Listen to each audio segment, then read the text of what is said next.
one of the most valuable things you can do for yourself as a teacher is to build trust with your students, and that boils down to one word: relationships.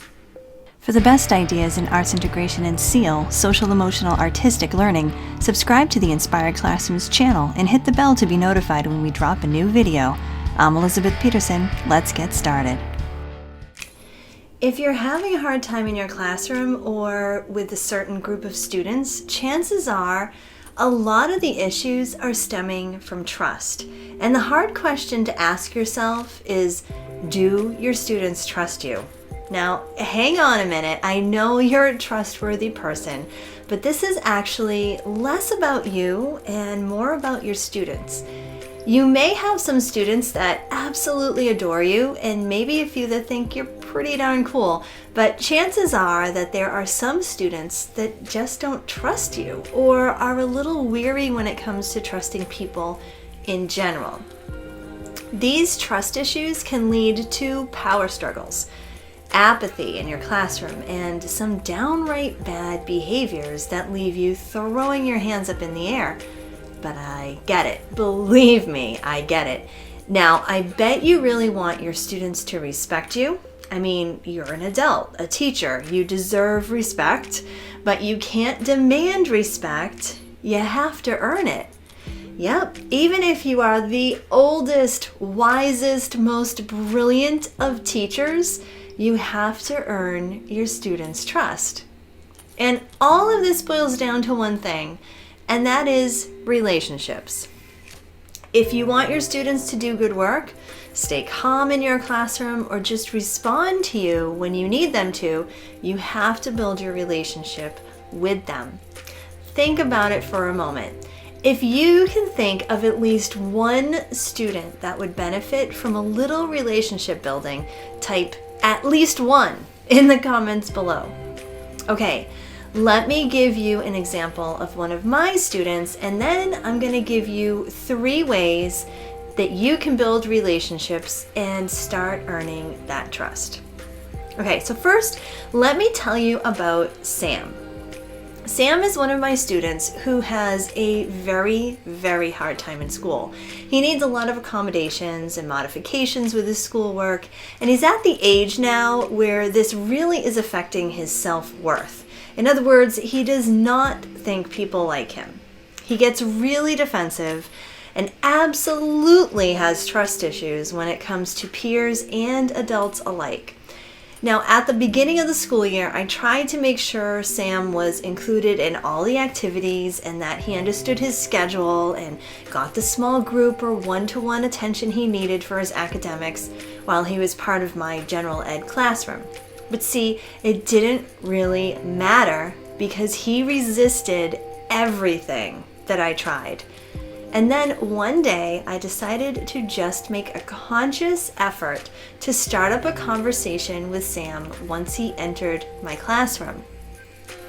That first day that I decided this, I greeted him using his name as he walked right by me, and then made a simple comment just about his jacket. And then as he unpacked his backpack, I casually went back over to him and commented on a Rubik's Cube that he happened to have with him that day.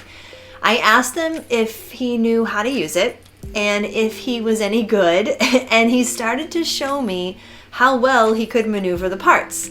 Of course, I marveled at his dexterity, and then he even asked if I wanted to try it out. I fumbled with it for a moment while he left, and then I asked him to take it away from me so that he could get ready for class.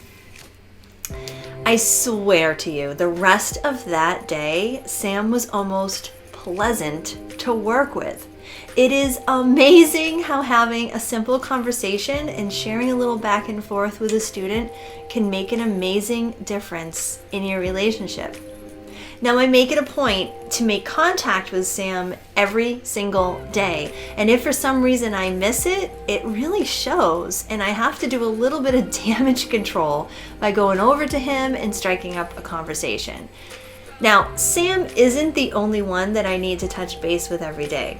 There are plenty of others. In fact, In my classroom of 21 students, I have about 5 students in my class who really need, not just like to get contact with me, but really need a quality check-in to have a successful day.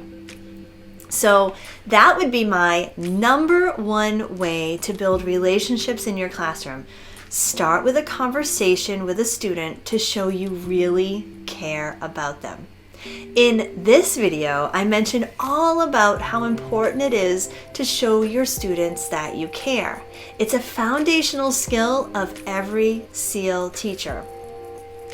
The next way to build relationships is to make sure you greet your students at the door. Now, in my case, I actually don't even have a door to my classroom. I work in a modified open concept school, so yeah, it can be challenging. Greeting your kids at the door seems so simple, and it is, but you kind of have to work at it a little bit. And here's what I mean. Firstly, you need to make sure your classroom is ready so that you can actually be at the entrance of your classroom in order to greet your students. So for me, I have to make sure the schedule is on the board, the morning work is in the right spot, and the welcoming sound tracking music is playing. And if for some reason those 3 things are not ready, because, well, sometimes I am just rushing like a crazy person in the morning, then my number one priority is to get to my greeting spot. I've even trained my students to wait by the entrance so that I can make sure I am in my spot, at my post, before they start walking in. Now, I have to tell you about the amazing music teacher at my school, Marissa. Not only does she greet each of her classes at her door, but at the end of music class, she lines the students up and says goodbye to them individually with a fist bump or a high five or a hug. I love watching it because the kids' smiles say it all. They know she is working hard to build relationships and to know each one of them. And because of that, she really does earn their trust. Which brings me to the final strategy for building trust with your students. Know their names. The best way to destroy trust with your students is to call them by the wrong name. Now, sometimes you can get away with it, but only after you've built some rapport with them in the first place. So it's kind of like a catch-22. When you are first getting to know your students, be sure to take the time to learn their names. And if you're not too good at it, then joke around with the kids, letting them know that that's how you are. Let them know that right away.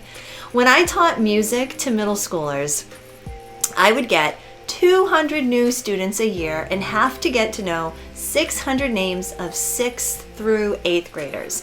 I made it my mission in the first month of school to make sure I learned every single one of those 200 new names, and then I would always brush up on the other 400. It was such a good feeling to just stand in the hallway and be able to call out names when the kids switched classes. The students really appreciated the fact that I knew their names, and I know it's important to your students as well. I might even say it's more important to those kids in middle school and in high school. And as a music teacher or other arts or specialist teacher, you may have the unique opportunity to learn and know every student's name in the entire school. It's pretty awesome. So I haven't taught music now for about 12 years. And for some of those students who I had, even my first couple years of teaching music over there, over 18 years ago, you know, before I started having kids of my own that kind of sucked some of my brain cells out, I can actually still recall some of their names, even if I see them at the grocery store or at the coffee shop. It's actually shocked their 30-year-old adult self, and it shocked me as well. But boy, does it make a difference when you can recall a name. Now, when I have a new class, I do a lot of activities that help me to remember names really quickly. My favorite is a movement name game. For this, we stand in a circle and one person says their name with a movement, and then the whole rest of the class says that person's name with the movement 3 times back. And as we go through, I'll stare at the person, and yes, I actually warn the students that I'm going to stare at them in order to remember their name. And every 5 or so students, I'll stop the game, point at and review each student's name. This type of activity provides me, and let's face it, the other students too, with visual, oral, and kinesthetic clues to remembering the names of classmates. So what's your favorite way to learn students' names? I'd love to hear some of your ideas in the comments, so be sure to share your favorite name learning activity with the rest of us. Relationships are so super important if you're going to build trust with your students. And I'll be honest with you once again, if you want to teach any content to your class effectively, they have to trust you first. If you want to learn more about how to connect with students, you can grab my freebie called Connection Sessions. It's filled with 14 different ways to connect with students and includes small, medium, and large ways to do just that. So depending on your time or your energy, you can find a way that fits you. If you like this video, please let me know by liking it below, subscribe to the channel, and share this video with your teacher friends. And also be sure you comment below and let me know what ways you like to connect with your students and build their trust in you through relationships. I'm Elizabeth Peterson. Thanks again for watching, and remember, keep inspiring yourself so that you can be inspiring to your students.